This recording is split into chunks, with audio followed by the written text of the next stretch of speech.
Hi guys, welcome back to my YouTube channel. मेरा नाम है दाऊद कुस्तर। आज हम रिएक्ट करने वाले हैं AR नॉलेज की वीडियो पे। वीडियो का टाइटल है फ़िरौन मिस्र के बादशाह कैसे बना और फिर उसका कैसा अंजाम हुआ। देखते हैं इस वीडियो में। चलो वीडियो शुरू करते हैं। अस्सलामुअलैकुम दोस्तों, मैं हूं अली रज़ा और आप देख रहे हैं AR नॉलेज। नाज़रीन गिरामी, फ़िरौन मिस्र का बादशाह कैसे बना और उसके पहले के हालात क्या थे। फ़िरौन दरअसल मिस्र के बादशाहों का लक़ब हुआ करता था, यानी पहले मिस्र का जो भी बादशाह बनता उसको फ़िरौन कहा जाता था। हज़रत मूसा अलैहिस्सलाम के दौर में जो बादशाह यानी जो फ़िरौन था उसका नाम वलीद बिन मुसब बिन रियान था।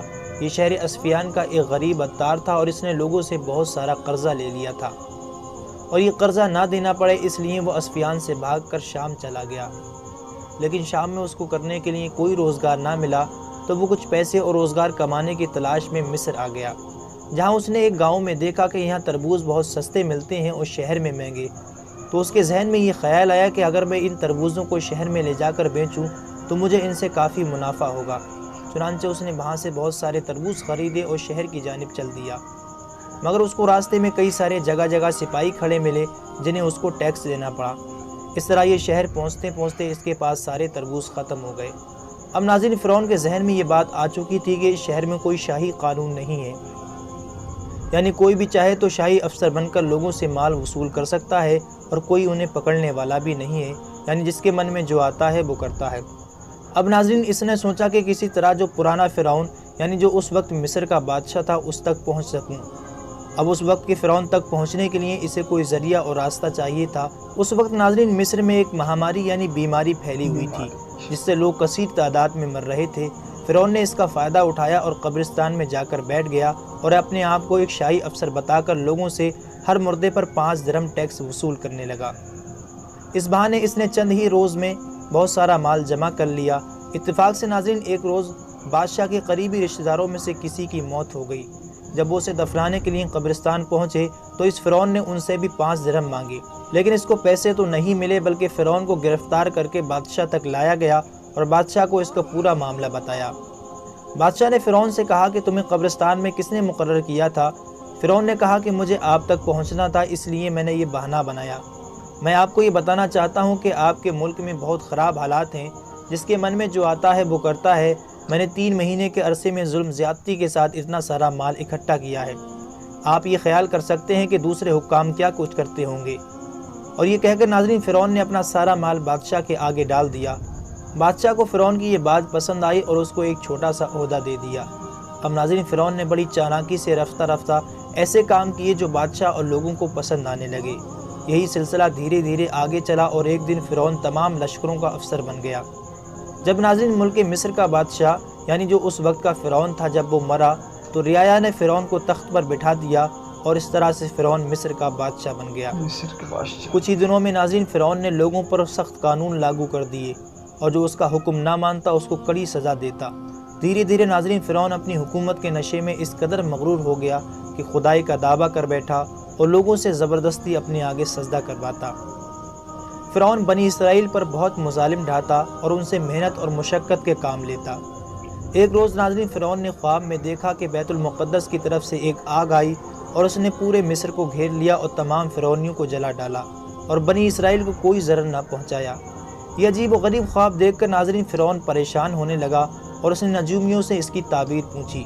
नजूमियों ने बताया कि बनी इसराइल में एक ऐसा लड़का पैदा होगा जो तेरी बादशाहत को ख़त्म कर देगा। ये सुनकर नाज़रीन फ़िरौन ने हुक्म दिया कि बनी इसराइल में जो भी लड़का पैदा हो उसको कत्ल कर दिया जाए। इस तरह से बनी इसराइल के लाखों बच्चों के कत्ल किए गए। मगर नाज़रीन जो अल्लाह करना चाहता है उसे कौन रोक सकता है। आखिरकार हज़रत मूसा अलैहिस्सलाम की इसी साल में पैदाइश हुई जब बच्चों का कत्लेआम हो रहा था। आपकी वालिदा के जहन में अल्लाह ने यह ख्याल डाला कि वह हज़रत मूसा अलैहिस्सलाम को एक संदूक में रख कर दरियाए नील में छोड़ दें और ये संदूक दरियाए नील में बहता हुआ फ़िरौन की महल की दीवार से जा लगा। फ़िरौन के घर वालों ने इस संदूक को निकाल कर फ़िरौन के सामने ले गए। जब इस संदूक को खोला गया तो इसके अंदर एक निहायत ही खूबसूरत बच्चा निकला जिसके चेहरे पर नबूवत की तजल्ली चमक रही थी और जो अपने अंगूठों से दूध पी रहा था। हज़रत आसिया ने जब इस बच्चे को देखा तो देखकर क्या बोली उसे कुरान बयान करता है। اور فرعون کی بیوی نے کہا یہ بچہ میری اور تیری آنکھوں کی ٹھنڈک ہے، اسے قتل نہ کرو، شاید یہ ہمیں نفع دے یا ہم اسے اپنا بیٹا بنا لیں، اور وہ بے خبر تھے۔ سورہ القصص آیت نمبر 9۔ ناظرین، فرعون کی بیوی حضرت آسیہ ایک نیک خاتون تھیں جو غریبوں اور مسکینوں پر رحم کرتیں، اور حضرت آسیہ نے فرعون سے یہ بھی کہا کہ یہ بچہ سال بھر کا معلوم ہوتا ہے، اور یہ بچہ دریا میں کس سرزمین سے یہاں آیا ہے، اور تجھے جس بچے سے اندیشہ ہے وہ اسی ملک کے بنی اسرائیل سے بتایا گیا ہے، لہٰذا تم اسے قتل نہ کرو۔ آسیہ کی یہ بات لوگوں نے مان لی، حالانکہ وہ اس انجام سے بے خبر تھے جو ان کا ہونے والا تھا۔ اس طرح سے ناظرین، حضرت موسیٰ علیہ السلام کی پرورش فرعون کے محل میں ہوتی رہی۔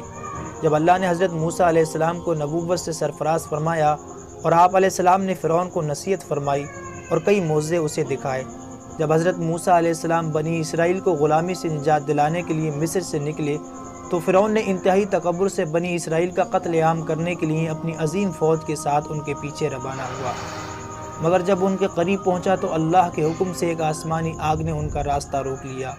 اس وقت حضرت موسیٰ علیہ السلام نے اللہ کے حکم سے اپنا عصا پانی پر مارا تو بحر قلزم 2 حصوں میں تقسیم ہو گیا، اور لاکھوں کی تعداد میں بنی اسرائیل سمندر میں بننے والے اس عظیم راستے سے پار ہو گئے۔ اور جب فرعون کی فوج نے ان کا پیچھا کرتے ہوئے اس راستے سے گزرنا چاہا تو اللہ نے سمندر کے پانی کو آپس میں ملا دیا اور فرعون کو اس کے لشکروں سمیت ڈبو کر ہلاک کر دیا۔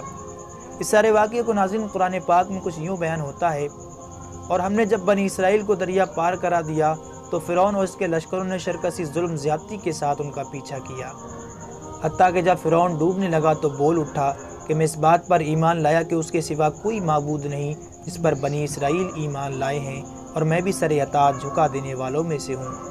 اس سے کہا گیا اب ایمان لاتا ہے، حالانکہ تو اس سے پہلے نافرمان رہا اور تو فسادی تھا، اور آج ہم تیری لاش کو بچا لیں گے تاکہ تو اپنے بعد والوں کے لیے عبرت کی نشانی بنے، اور بے شک اکثر لوگ ہماری نشانیوں کو سمجھنے سے ضرور غافل ہیں۔ اور آج ناظرین، فرعون کی لاش پوری دنیا کے لیے عبرت بنی ہوئی ہے، جو کبھی اپنے زمانے میں خدائی کا دعویٰ کیا کرتا تھا اور آج بے بس اور لاچار پڑا ہے۔ اگر ناظرین تاریخ اٹھا کے دیکھی جائے، جن بادشاہوں نے اور جن لوگوں نے اپنی طاقت اور دولت کے غرور میں اللہ تعالیٰ کی ذات کو للکارا، اور جب اس خالق کائنات کی پکڑ آئی تو ان کا انجام شداد، نمرود اور فرعون جیسا ہوا۔ بے شک ناظرین، اس خالق کائنات کی لاٹھی بڑی بے آواز ہے۔ اسی کے ساتھ دوستو، آج کی ہماری ویڈیو کا اختتام ہوتا ہے۔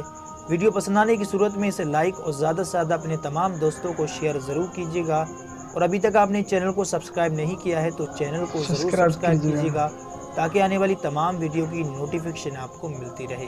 میں ملتا ہوں آپ سے نیکسٹ ویڈیو میں۔ اپنا رشتہ داروں اور گرد و نواح کے تمام لوگوں کا بہت خیال رکھیے گا۔ جب تک کے لیے اللہ حافظ۔